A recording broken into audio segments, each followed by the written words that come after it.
And you'll remember that hundreds of migrants made landfall in dry Tortugas earlier this week, causing the park to temporarily shut down.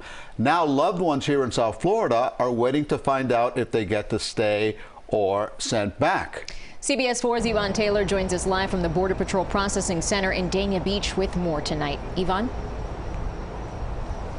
Elliot and Lauren, it is important to say that if the migrants were if they made it to land and if they were transported here, they could be released in a matter of 48 hours. The question is, are they here?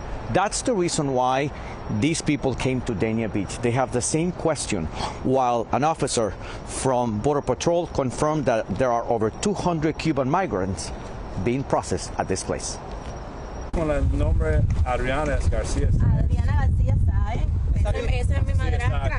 That's my stepmother.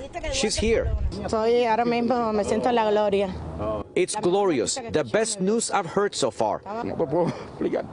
I don't know how to explain my happiness, said Josué continuó, nearly crying. His sister and brother-in-law, who left Cuba in one of the many vessels like this one, is here too. If they're being released, they'll be able to call their family. Before noon, dozens of Haitian migrants were released to their families at this processing center in Dania Beach. Bien. Good.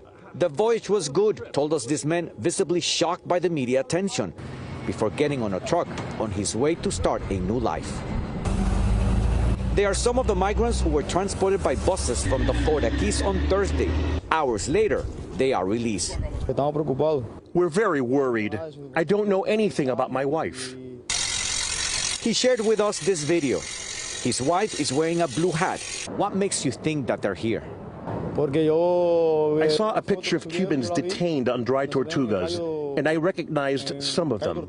His anguish is the same as some of these men and women who have seen these images over and over. Migrants coming to shore in rustic vessels all over the Keys. I came looking for my brother, said Mayelin Riveron. This is him, Pedro Riveron. She told us he confirmed to his wife he made it to the U.S., yet someone at this processing center told her he's not here. Minutes later, more men and women from Haiti were released. This young man's smile said it all. It's beyond relief. It's joy and hope. Well, one of the people who told us that their loved ones was here being processed just came to us a few minutes ago to say that it seems that that person is not here. So basically, there's a lot of confusion going on, while Border Patrol is reiterating that if migrants are detained at sea, the story is different because that person could end up being repatriated. More people are expected to be released tonight. Live in Dania Beach, I'm Yvonne Taylor, CBS 4 News.